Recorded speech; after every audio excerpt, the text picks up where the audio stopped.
সরকারি বাস, কম খরচে যাতায়াত, কিন্তু সেই সরকারি বাসই রাস্তায় হাতে গোনা। বাধ্য হয়ে উঠতে হয় বেসরকারি বাসে, তাও বেশি ভাড়া দিয়ে। এতে অনেককেই অসুবিধায় পড়তে হয়।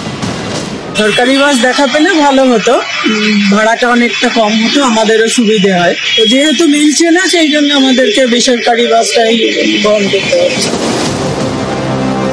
আম আদমির পকেটে চাপ বাড়াতে রাজ্য সরকার নারাজ। বাসের ভাড়া তাই দীর্ঘদিন বাড়ানো হয়নি, কিন্তু বাস মালিকদের দাবি জ্বালানির দাম অনেক বেড়ে গিয়েছে। আগের ভাড়াতে বাস চালানো সম্ভব নয়, সরকারি হোক কিংবা বেসরকারি বাস। নিয়ম অনুযায়ী 8 থেকে 12 কিলোমিটার পর্যন্ত ভাড়া 9 টাকা। অভিযোগ, কোভিড পরবর্তী সময়ে একই পথ যেতে 12 টাকা দিতে হয় বেসরকারি বাসে। এ অভিযোগ, অনেক বেসরকারি বাস এর চেয়েও বেশি ভাড়া নেয়। আদালতের নির্দেশ থাকা সত্ত্বেও বাসে ঝোলানো হয় না ভাড়ার তালিকা। 10 টাকায় টিকিটে আমরা রবীন্দ্র সদন অবধি, ধর্মতলা অবধি পৌঁছে যেতাম। এখন বেসরকারি বাস তাও ঝুলে ঝুলে যেতে হয়, যে যেমন পারে ভাড়া নেয়। কোনো সময় 15 টাকা, কোনো সময় 20 টাকা, কোনো সময় আবার 25 টাকা পর্যন্ত। 12 নেয়, 15 নেয়, সঠিক কিছু নেই। তালিকা থাকলে ওরা দেখায় না। আমি অনেক সময় দেখতে চেয়েছি, পাত্তাই দেয় না।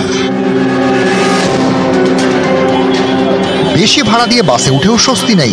সময় মতো যে গন্তব্যে পৌঁছানো যাবে তার গ্যারান্টি নাকি বেসরকারি বাসে একেবারেই নেই।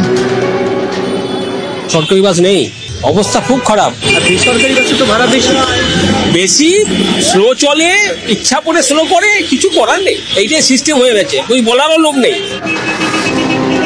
এই অবস্থায় নিত্যযাত্রীরা বলছেন, রাস্তায় আরো বেশি করে সরকারি বাস থাকলে এই ভোগান্তি রোজ রোজ পোহাতে হতো না। এখন রাস্তাঘাটে চলতে গেলে প্রায় দেখাই পাওয়া যায় না সরকারি বাস। এখন পুরোটাই বেসরকারি বাসের ওপরে বা শাটল গাড়ির ওপরে নির্ভর। সরকারের কাছে একটাই অনুরোধ যে যদি এই বাসগুলোকে আবার নতুন করে ওনারা চালু করেন এবং সময় মতন চলে, তাহলে কিন্তু আমাদের মতন যারা সাধারণ মানুষ তাদের ক্ষেত্রে কিন্তু এটা অনেক বড় একটা সুবিধার জায়গা হবে। নিউজ 18 বাংলা। নিউজ 18 বাংলার খবরের যে সোমবার পথে পরিবহন মন্ত্রী স্নেহাশিস চক্রবর্তী, 3 নিগমের অধিকর্তা, পরিবহন সচিবকে নিয়ে পথে মন্ত্রী। সেক্টর 5 হাওড়া বেহালায় পরিদর্শন পরিবহন মন্ত্রী। শিয়ালদা, বিধাননগর, ডানলপে ও সরেজমিনে মন্ত্রী। সরকারি বাস পরিষেবা খতিয়ে দেখবেন পরিবহন মন্ত্রী। জেলাতে বাস পরিষেবায় নজর পরিবহন দপ্তরের। বাস পরিষেবা পরিদর্শনে নিগম আধিকারিকরা।